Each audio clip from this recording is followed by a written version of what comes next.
છોકરો કેટલો ડાયો, દૂર રહીને પણ મારી ખબર અંતર રાખે છે. રિંકી પિંકી તારી બંને છોકરીઓ ભણવામાં ખૂબ જ હોશિયાર છે. તે સારું, પણ જો એક છોકરો હોય તો વધુ સારું. બા, મને ઉલટી આવે છે અને ચક્કર આવે છે અને બેચેની લાગે છે.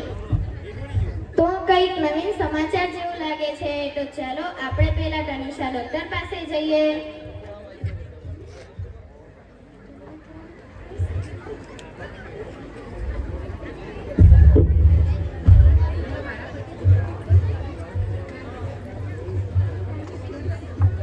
આવો માનસીબેન, શું થયું માનસીબેન?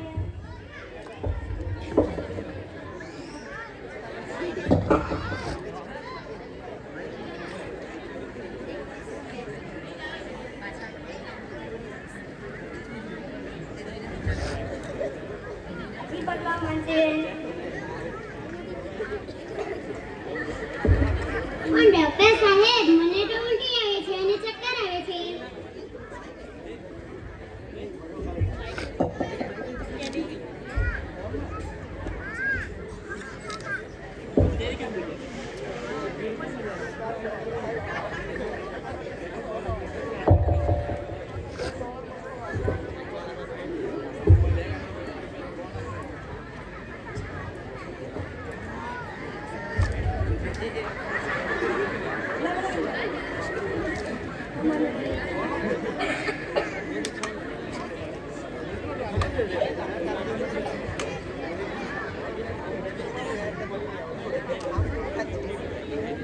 માનસીબેન, તમે માં બનવાના છો? ડોક્ટર સાહેબ, આ બે છોકરીઓનો છે, હવે તો છોકરો જોઈએ.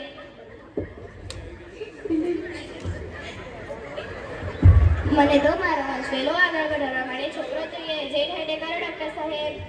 ડોક્ટર સાહેબ, શું છે, છોકરો કે છોકરી? છોકરી. પાછી છોકરી? આ બે છોકરીઓનો છે. બીજી છોકરીને અમે શું કરીશું? હે ભગવાન, હવે શું કરશું? તો પછી આપણે ઓપરેશન કરવા પડશે. ના, મારે ઓપરેશન કરાવવું નથી. ના ના, ઓપરેશન તો તારે કરાવવું જ પડશે.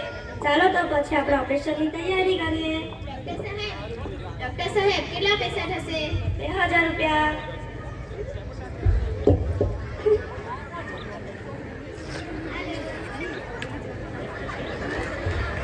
मेरा नाम है इंस्पेक्टर चालू पांडे, झूठ बोलोगे पड़ेगे डंडे. પોલીસ સાહેબ, મેં તો કઈ જ ભૂલ નથી. જાતિ પરિસર એ કાનૂની અપરાધ છે. પોલીસ સાહેબ, અમને પણ છોડી મૂકો. ના,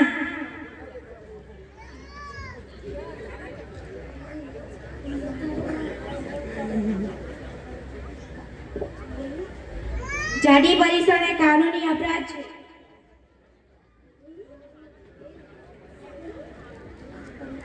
પોલીસ સાહેબ, અમને પણ છોડી મૂકો.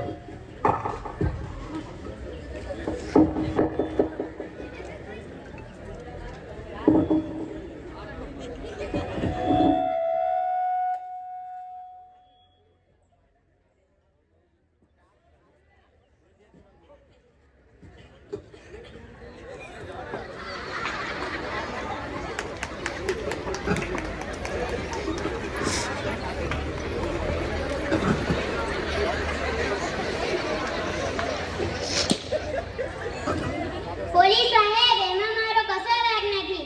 આ મારી સાસુ મને નહીં એટલે આ બધું થયું. મારા ઘર મારી બે છોકરી કેવી રીતે રહેશે? તમને છોડી મૂકવામાં આવશે, પણ અને આ ડોક્ટર અને આ સાસુને તો હું ના જ છોડું. ડોક્ટર સાહેબ, અમે આવી ભૂલ કદી ના કરીએ.